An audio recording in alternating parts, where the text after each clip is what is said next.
So, Tom, not sure where you want to start. I just saw this the Mark Miller quote now. Yes. Up until now, I had not heard this. Mark Miller calls Francois Legault, our federal immigration minister, calls our premier a puck eater. Say what? Well, here's the original version, because, of course, puck eater doesn't mean a puck of a lot in English. He called him a mangeur de rondelle, or actually a mangeur de puck, because you're not going to say rondelle. Only guys who went to exclusive private schools say rondelle. Everybody else says puck. Oh, no, hold it. Mark Miller went to an exclusive private French school. But here's the thing. He's trying to use language that would be familiar to people who watch a lot of commentary on sports channels. It would be familiar to people who have played hockey in garage leagues. What it means is somebody who's hogging the puck. Some mangeur de rondelle. So the guy's eating the puck, he's holding on to it for himself and not passing it to the other players on the team. That's the origin of this. So there are several things to say here as we do our Quebec French 101 lesson today. Famously, Pierre-Elliott Trudeau called Robert Bourassa a mangeur de hot dog.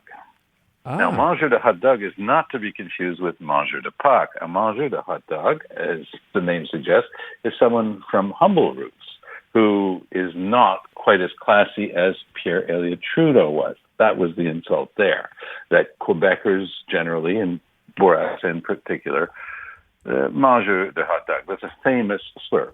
So I think that what it does remind us about is that people should be very careful before using epithets like this in politics.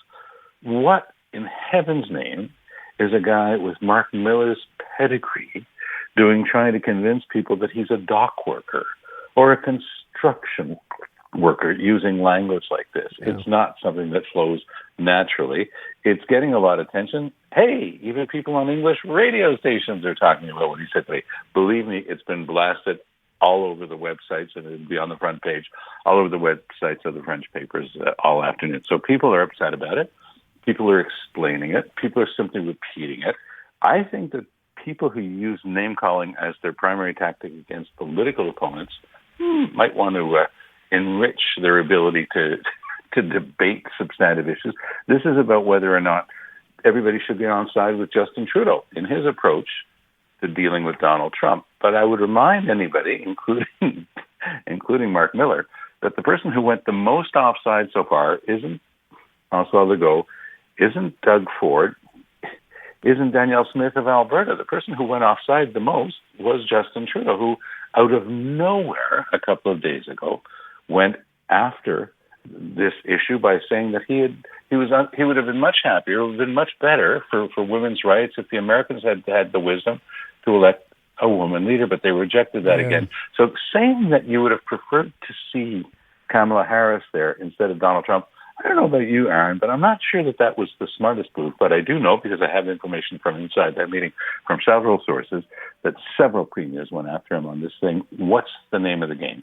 You're telling us to behave, to try to have a united Team Canada approach, and here you are attacking Donald Trump on a very personal level. He's had a couple of questionable moments, hasn't he, over the past week or so? Justin Trudeau, things he said in Halifax, and this comment about the woman president. It was all the same one, yeah. You kind of wonder, though, is this a comms team doing this, or is he off script doing this, Tom? It's his comms team, because he was reading from a speech. So when you've been in politics for a long time, you know how to check when somebody's on a teleprompter. He was reading.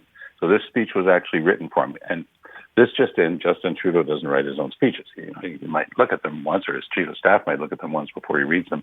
He's very good at reading stuff, so he usually gets away with it. So why did they keep this in? The most clever guess that was shared with me by somebody who's been at this for a long time is that he's trying to tee things up so that his eventual successor will be a woman. Because if you go through the whole thing, it's not just the bit where it's the slight against Trump, but if you go through the whole thing, it's essentially a plea for more women at the highest level in politics. Now, if you look at the House of Commons, there are 5 parties there in order of the number of seats. There's the Liberals, the Conservatives, the Bloc, the NDP, and the Greens. And you'll notice one thing. Of those 5 parties, 4 of them have had women leaders. The only one that's never had a woman leader, the Liberal Party of Canada. Mm-hmm. And Justin Trudeau, just to make sure they had an unchanged streak of men leading them, Justin Trudeau defeated 4 quality women who ran for the job of leader of the Liberal Party when he won. So he's trying to show his cred on this thing, and the guess remains from. Well, I know I'm in the minority, but I'll still say that I'm convinced that Trudeau is not running in the next election.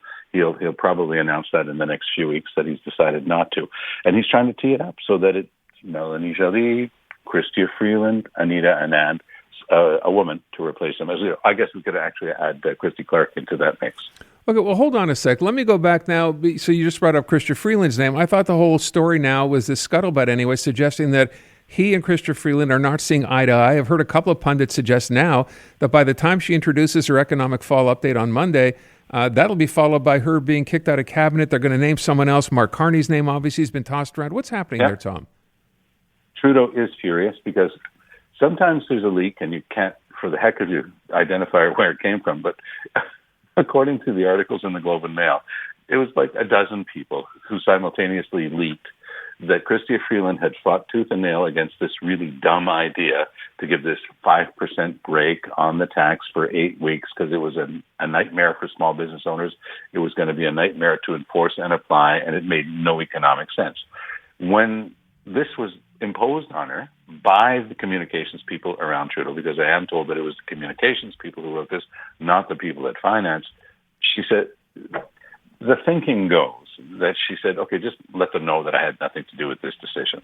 So a whole bunch of people, let all the journalists, including the top ones like Bob Fife and Marika Walsh, know that she had nothing to do with this decision. And yes, the scuttlebutt, as you say, is that Trudeau is furious with her. Will he replace her? Yeah, if he gets a chance. There's another person who's obviously on thin ice, and it's Melanie Joly, that front page story about and her refusing to say to Vasha Cavellos last Sunday that she won't consider running for the leadership. And her best thing that she could come up with was, well, for now, the Prime Minister is the Prime Minister. Yeah, talk about a ringing endorsement. So, yes, there are a couple of people who might be in a spot of trouble, but it doesn't mean that Trudeau's going to stick around. I sincerely think that he's not completely nuts. He looks at the numbers, says I'm at least 22 points behind Conservatives. People want to boot me out. I'm going to leave on my own. And that way I've been around from 2015 to 2025, and I'll let whoever it is that succeeds me deal with the mess that I've left. So I want to touch on one last thing. This is a question I asked listeners about. I don't know if you saw this Angus Reid survey that shows more and more Canadians are less attached, less proud of Canada. And the numbers are actually quite stark, and literally over the last 20, 25 years. And I'm wondering what you think of this. We asked our listeners, are you less attached to Canada? It's always gratifying to get a call from someone to say, you know what, sometimes when you live in a vacuum, you think this is the worst place in the world, but travel around, go look around. Yeah. Canada's still a great country. But this survey shows that more and more Canadians don't feel that way. And I wonder how much of that you think is political. It has a lot to do with politics. It has a lot to do just about feeling lousy generally. Why did the Conservatives, with their massive, machinery and all of their wealth, how is it that they spotted a line like everything is broken? That was a line. He's changed lines any number of times over the past couple of years. But why did that become Poilievre's line? And it was frankly one of his winning lines. It's when he started to break away from Trudeau, when the Conservatives really started to pull ahead, when he started, he wasn't just talking about pocketbook issues, he was saying everything's broken. So people have that sense right now. The times are tough. Their budgets are tight. They're not feeling very good about the federal government that has added so many civil servants and still can't get you your passport because there's this endless postal strike. So yeah, people are feeling rotten, and it shows. But one thing that encourages me, Aaron, is that in another poll this week, as Donald Trump kept saying, welcome to the great new state of Canada and Governor Trudeau and all that nonsense. What was interesting is that there was another poll that showed that only about 12, 13% of Canadians would want to join the United States. So that, to me, still showed that people had a strong attachment to the country, even though they're feeling kind of rotten right now. And that's where we'll leave it. Tom, thank you so much. Have a great weekend. Good care.